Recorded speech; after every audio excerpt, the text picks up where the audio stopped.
Olá, meu amigo, olá, minha amiga, sextou, né, pessoal? Mais uma sexta-feira juntos aqui. Pois é, desejo uma excelente noite de sexta-feira para você que nos acompanha aqui pelo nosso canal do YouTube e para você também que nos assiste, nos acompanha pelas nossas redes sociais. Faço votos aí de um final de semana abençoado, como de praxe, um final de semana abençoado para você e para toda a sua família. Vamos lá, pessoal, vamos aqui direto ao que interessa.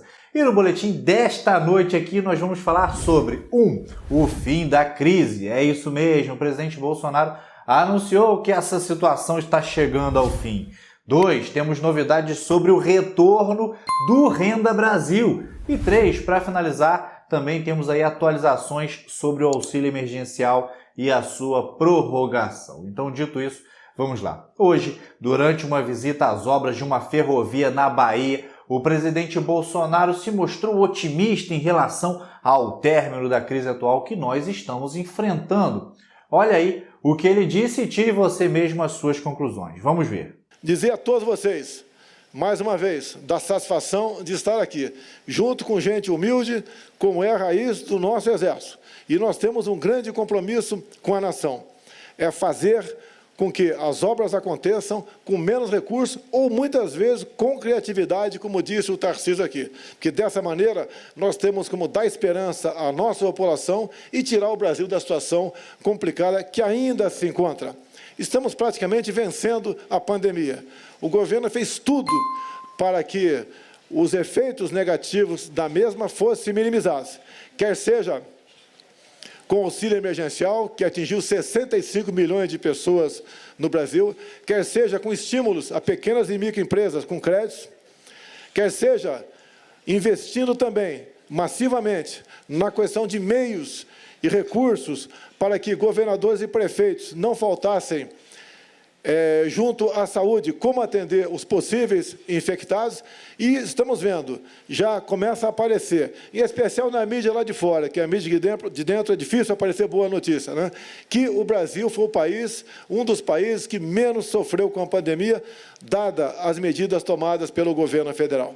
E agora vamos falar então de Renda Brasil. Sim, isso mesmo, o programa deu uma saída de cena, mas parece que vai voltar. O programa social do governo, que tinha ficado um pouco adormecido após lá não ter entrado no orçamento da União para 2021, nem ter sido lançado quando o governo anunciou a prorrogação do auxílio emergencial, parece que voltará à tona a partir da próxima semana. O senador Márcio Vittar, que é o relator da PEC, é a proposta de emenda à Constituição número 188, que é a PEC do Pacto Federativo, já avisou que irá trazer o Renda Brasil de volta à discussão. Ele, inclusive, já tinha adiado a apresentação do seu parecer para que fosse possível incluir o Renda Brasil aí nessas discussões. Essa semana o senador Márcio Vittar se reuniu com o ministro da Cidadania, o Onyx Lorenzoni, muito conhecido de vocês, e chegou a postar em sua conta do Twitter que estavam ajustando os ponteiros do maior programa de renda mínima da história brasileira. Fecha aspas. Olha o print da tela aí.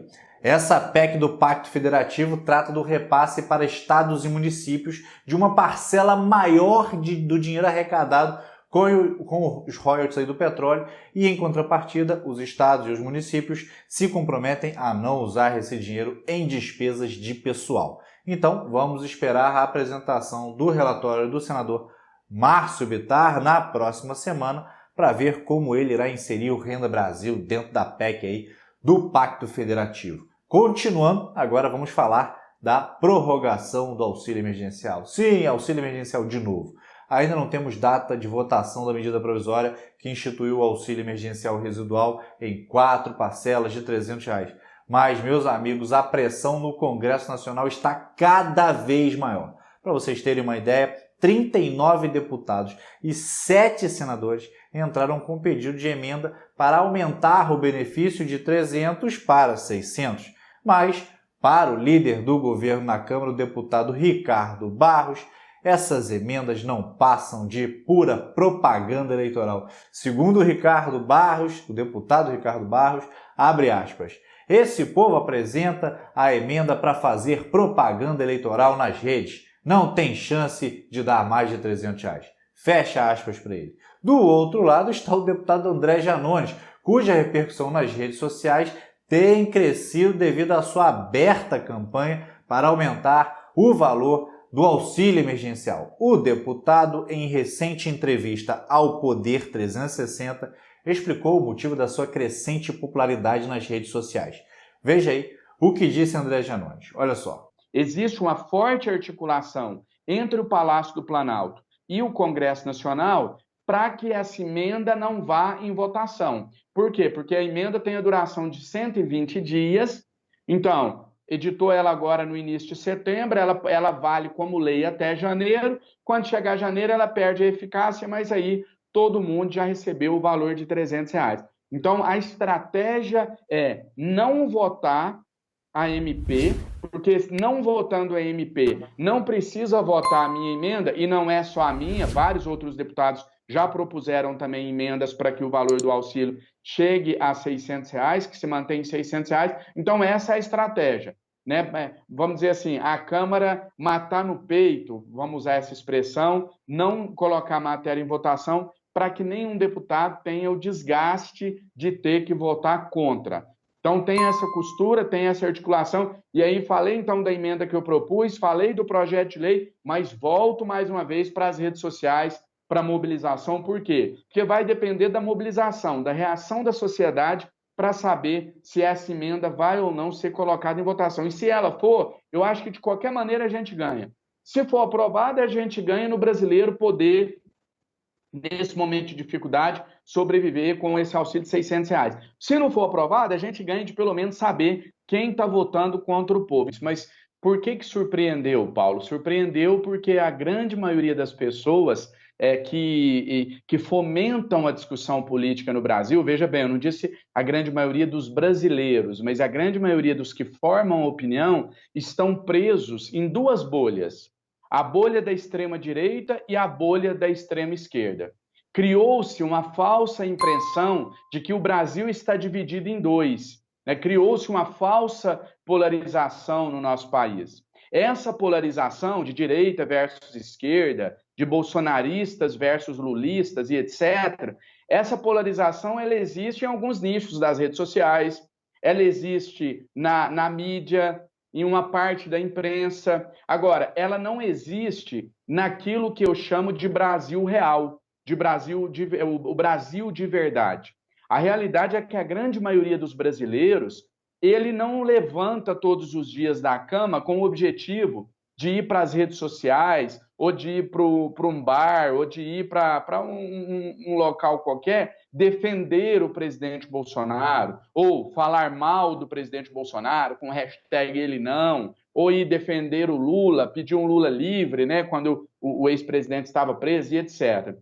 Quem se submete a isso são essas bolhas. A grande maioria da população brasileira, ela acorda de manhã se preocupando em como que vai colocar comida na mesa. E eu acho que eu tenho, através do meu trabalho, dado voz a isso, a essas pessoas que não se colocam em nenhum dos extremos. Eu atribuo a isso, a essa posição que eu não vou chamar de centro, né? Eu vou chamar uma posição de quem realmente tenta, pelo menos, fazer ecoar a voz dos brasileiros de verdade, os brasileiros que estão ali no dia a dia movimentando a economia do nosso país. Eu atribuo a isso esse sucesso nas redes sociais.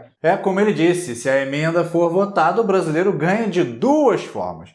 Ou porque conseguiu elevar o valor do auxílio emergencial residual dos 300 para os 600, ou porque vai ter a oportunidade de saber quem são os parlamentares que votaram contra o desejo de grande parte da população, que quer o aumento. Vamos seguir acompanhando toda essa situação e qualquer novidade, nos comprometemos a voltar aqui com mais informações. Bem, para este vídeo era isso. Agradeço aí de coração a sua audiência e aproveito para renovar os votos aí de um final de semana verdadeiramente abençoado, um final de semana tranquilo para você e para toda a sua família. E, por favor, cuide-se e cuide dos seus. E não se esqueça nunca do mais importante.